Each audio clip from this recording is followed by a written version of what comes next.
JP, o mágico, começando com a primeira arte na tela, pilares do fair play financeiro da CBF. Vamos lá, proibido ter dívidas vencidas com atletas, outros clubes ou governo. Resultado positivo ou próximo de zero. Controle de gasto com elenco com percentual da receita, percentual a definir. Controle de dívida de curto prazo. Punições graduais. Primeiro uma advertência, depois a multa, depois proibição de registro de jogador, perda de pontos e, para finalizar, o rebaixamento. Muito bem.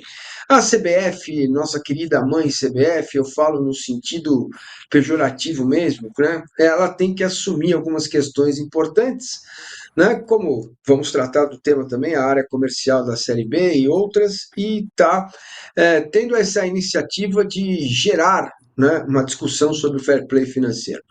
Rodrigo Matos, qual é a sua visão sobre o tema? Vamos esmiuçar isso para que fique tudo bem explicadinho para o nosso telespectador, internauta, para quem está acompanhando Finanças no Esporte.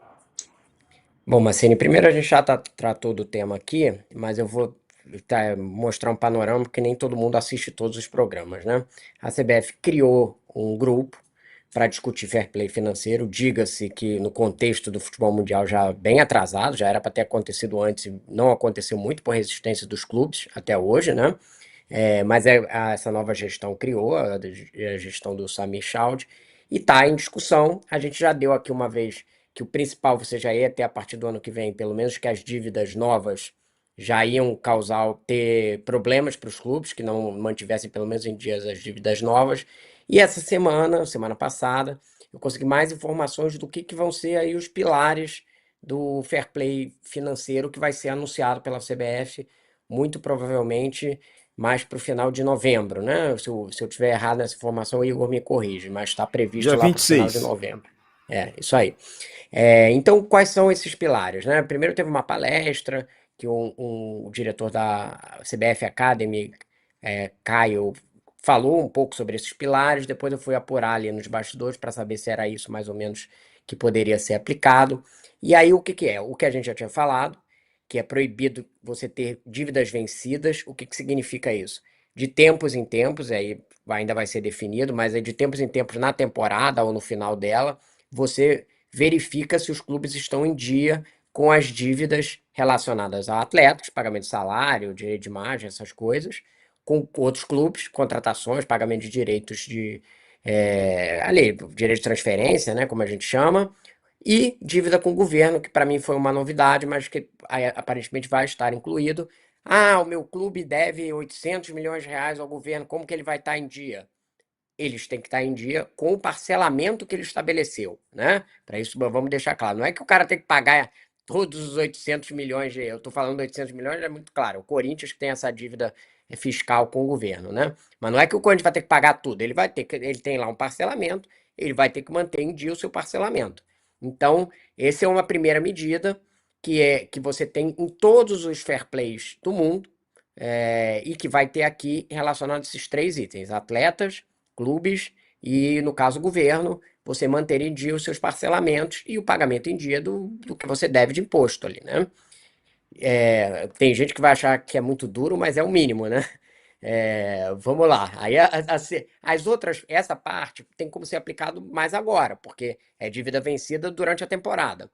As outras vão ter aplicações mais graduais, a gente ainda não tem os anos, mas vai ser tipo 2, 3 anos para você ir entrando em aplicação. Resultado positivo ou próximo do zero.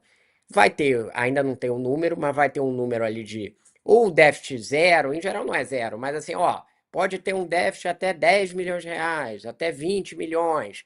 É por isso que eu botei ali próximo de zero. Eles ainda vão definir o parâmetro, mas é por aí ou próximo de zero, ou zero, dependendo, aí você faz uma graduação, em mais 3 anos você tem que chegar a tal resultado.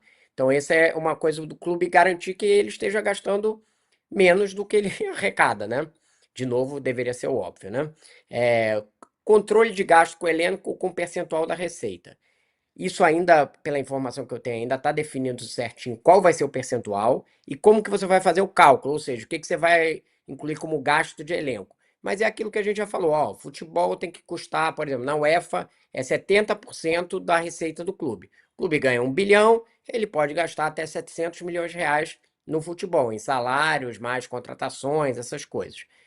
Não sei, ainda está se calibrando esse percentual e o que você vai incluir na conta, né? Então ainda tem essa definição a fazer. E controle de dívida de curto prazo. Por que dívida de curto prazo? A dívida de curto prazo é a que tem o maior impacto no clube, porque ela tem que ser paga em um ano. Então, na temporada seguinte, o clube tem que pagar aquilo ali. Se ele entra com uma dívida de curto prazo de 500 milhões de reais, estou dando um exemplo aqui, ele entra com uma dívida de curto prazo, 500 milhões de reais, e a receita dele é 500 milhões de reais, ora, ele está, como a gente diz na gíria, né? Tá em apuros, né? Então, o que você ter um controle ali da dívida de curto prazo é você obrigar o clube a tentar, de alguma forma, manter os seus gastos de uma forma que ele consiga ir pagando essa dívida de curto prazo. De novo, essas três de baixo, resultado positivo, controle de gasto e controle de dívida de curto prazo, não vão entrar em vigor logo em 2026. Eles vai ser mais gradual, provavelmente em 3 anos, alguma coisa assim, mas vai começar a ser controlado. E aí a própria CBF, os consultores vão virar para o clube e falar assim, ó, você tem que ajustar isso aqui. E ainda no início, como instrução, mas depois vai começar a ter um sistema punitivo. O sistema punitivo pode ser primeiro para dívidas vencidas e depois para os outros. Ah, vai rebaixar o meu clube se ele não tiver vencer uma dívida. Não é isso, né? Vai ser uma coisa gradual. Você faz advertência, multa, proibição de registrar jogador, perda de ponto, até um rebaixamento. Não adianta, e não acontece em nenhum lugar do mundo, você já pegar e começar a querer rebaixar clube que está fazendo errado. Você começa induzindo ele. Agora, é claro, se ele começa a cometer seguidos descumprimentos de todas as regras e faz isso durante um período grande, aí ele está submetido às punições mais duras. É, mas eu acho que é uma coisa gradual que você vai induzindo o clube a ter um comportamento responsável. A gente vê, isso é todo pilar. O que vai ter resistência de clubes, eles vão ser apresentados mais à frente a exatamente como é que está o modelo desenhado final. O que eu ouvi dentro da CBF é que da parte da cúpula, da parte política, digamos assim, do Samir Chaude, não vai se submeter à pressão de clube para abrir mão do que está sendo proposto. Se vai acontecer, vamos verificar, porque já aconteceu outras vezes os clubes pressionarem e conseguirem barrar o sistema de fair play. Essa gestão está dizendo que não vai ser submetida a essa pressão. Vamos observar até novembro a regra que vai sair e depois da regra sair, como que vai ser, se ela vai virar lei de fato, que é essas coisas que acontecem no Brasil, né? Muito bem. Tá, sensacional, sensacional. O trabalho que está sendo feito, a ideia é boa. Agora eu pergunto para o Igor e também na sequência para o Rodrigo: o ecossistema do futebol brasileiro permite esse controle? Como funciona na Europa? O cara gasta mais, o controle pingou lá o dinheiro que ele gastou, isso vai direto para a Confederação, para a Premier League, para La Liga. Como é feito esse controle? Porque tem clube que nem balanço divulga, nem publica, né? Igor, como que isso funcionaria? Como controlar isso passo a passo? Vocês têm uma ideia do que deveria ou poderia ser feito para que isso acontecesse? O ecossistema ele foi treinado para isso, né? Então, mas não adianta a gente também olhar para os europeus e acharem que eles, de forma orgânica, criaram um sistema de fair play financeiro, já está intrínseco à natureza dos clubes europeus, a responsabilidade financeira. É porque houve um momento de ruptura. E esse momento de ruptura, e quando o Rodrigo fala a questão do atraso, é que para a nossa perspectiva do Brasil é que está um tempão atrás em relação a eles, mas houve sim esse momento de ruptura para.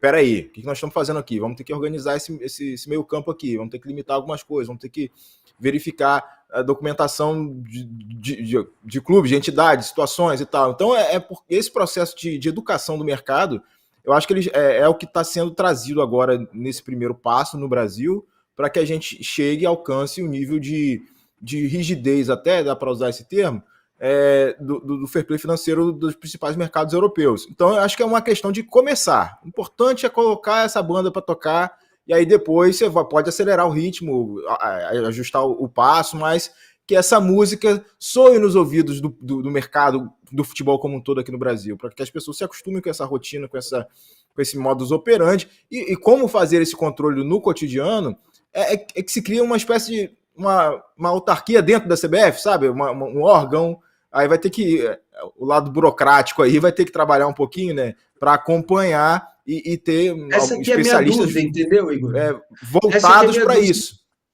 Se existe um software, Rodrigo, ó, gastou lá. Eu, quando a Renata gasta no cartão, já fico lamentavelmente informado aqui. Pinga, pá! Né? A gente tem mecanismos para isso, né? É, É, como é que vai ser esse controle? A minha dúvida é essa. eu não sei se o Rodrigo Não, tem uma informação diferente, mas anteriormente eles estavam pensando assim, prestações anuais ou semestrais, vai depender de uma periodicidade específica para ser demonstrado isso à CBF, o clube vai lá, apresenta a documentação. Não tem como a CBF ter acesso a entradas e saídas da conta bancária do clube, nem movimento em tempo real dos balanços. Mas tem algumas coisas que dá para monitorar. Por exemplo, se o Atlético Mineiro atrasou 2 parcelas do Profut, o governo federal, em tese, poderia lá notificar a CBF, olha, está atrasado. Se pingou um processo contra clube X no sistema da FIFA, a CBF, quando o clube leva o transfer ban lá, ela é notificada de forma imediata a partir dessa informação. Então, tem situações que já acontecem que a CBF já recebe a informação e tem outras que são mais internas que aí abriria-se uma janela, como acontece na Europa, de prestação de contas, previsão orçamentária e tal, que aí os caras vão receber esse material dos clubes e fazer a análise pertinente para traçar se está bem, se está ruim, se cumpriu, se descumpriu. Então, tem alguns caminhos aí para que a CBF seja informada. Não tem como, então, de novo, né? A CBF tem um vírus, entre aspas, né, dentro do financeiro de cada clube para receber isso em tempo real, mas tem janelas de apresentação de informações e eventos específicos, a CBF pode e costuma já, dentro da estrutura do futebol, receber essas notificações. Então é fazer essa conexão com o governo, por exemplo, que o Rodrigo mencionou, da questão da dívida com a União, enfim, outros mecanismos para que o órgão de controle do fair play instituído na CBF possa ter o acesso a clube isso tem que tudo. provar, né, Igor? É assim, primeiro, Marcelo, tirando a sua dúvida, acho que você queria se existe um departamento dentro da CBF, né? A CBF já fez isso. Quando começou o Fair Play lá ia ter o sistema com o Caboclo, que os clubes conseguiram desmontar, ela já fazia uma monitoria das contas dos clubes. Basicamente funciona assim: o clube tem que entregar os documentos, aí ele entrega o seu balanço, e ele vai ter que começar a provar que as dívidas dele com o governo, por exemplo, que ele está com tudo em dia. Até isso você tem que ter documento ali, né? A CND, que é a certidão negativa de débito, e além disso tem esse sistema que o Igor já citou, que é de você se tem alguma dívida na CNRD, que surgiu nova, alguma que é o Tribunal da CBF, ou se tem uma dívida na FIFA. Já existia esse departamento de licenciamento de clubes. O que você precisa é tornar ele robusto para ele analisar uma quantidade de dados grande, né? E de começar a fazer essa análise ali na periodicidade que for determinada de se está tudo em dia. Certamente você vai ter que tornar isso mais robusto, mas já foi feito desde 2018 algum acompanhamento das contas dos clubes. E só para deixar claro, o objetivo do Fair Play não é punir os clubes. O objetivo é induzir um comportamento diferente. E aí a punição é só se chega a um extremo do clube descumprindo, né? Ele vai ter, aí você vai ter que, porque se o clube não faz, se não tiver punição, aí não vai chegar a lugar nenhum, porque não vai mudar comportamento nenhum. Ele vai continuar fazendo o que quiser e vai virar uma letra morta ao fair play. Mas o objetivo final é a indução de comportamento, que vai acontecer durante um tempo. Por isso eu acho que tem que ter essa graduação, né? Não é, como é que fala? Eu acho que o próprio Caio, né, que é o diretor da CBF Academy, nessa palestra que ele deu aqui na Justiça Federal do Rio, ele fala assim: não é atrasou um salário, meu time está rebaixado. Não é isso, entendeu? É você ir dando avisos ao clube e punições menores no início até ele se enquadrar. E aí, no futuro, você tem. A Europa é perfeita? Claro que não é. Tem um monte de erro lá, que um monte de clube ainda irresponsável. Mas você vai chegando a um comportamento que não dá mais para fazer bizarrice. Fica dentro de algum parâmetro. O cara tem que vender um jogador no fim da temporada, porque senão ele não se enquadra. Até clubes como o Newcastle. O dono é a Arábia Saudita. Dinheiro infinito. O técnico do Newcastle, final da última temporada, estava lá fazendo conta e vendendo um dos principais jogadores da base que ele tinha lá, que era uma revelação, para poder fechar a continha lá do fair play da Premier League. Então é meio isso, indução de comportamento. A punição é se você não conseguir induzir o comportamento melhor daqueles clubes. E aí você perguntou dos clubes, a carta da Série B que a gente vai tratar agora, eles Isso. pedem o fair play. Eles pedem o fair play. Tá na carta para a CBF, precisamos do fair play, porque teve um descontrole no meio da Série B, que a gente olha às vezes pouco. Começou uma contratação em janela, todo mundo tentando se livrar da Série C ou chegar lá em cima, e gastando muito mais do que podia, pedindo antecipação para as ligas. O negócio ficou totalmente descontrolado, e aí depois tá todo mundo quebrado. A bolha estourou. Pois é.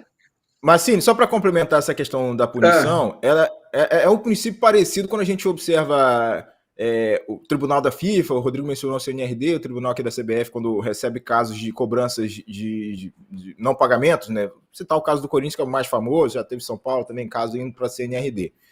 A primeira punição nunca é o transfer ban. Quando chega no transfer ban, ou no rebaixamento futuro, que não rolou ainda, mas quando chega para chegar no transfer ban é porque já deu advertência, já deu obrigação de pagar, já deu uma série de questões, e aí vai gradualmente aumentando até chegar numa Espero que não seja lento como a CNRD, né? Essa é a discussão. Qual vai ser a velocidade? A justiça lenta, ela induz ao... Justiça, não é justiça, mas enfim, ela induz ao o processo, né?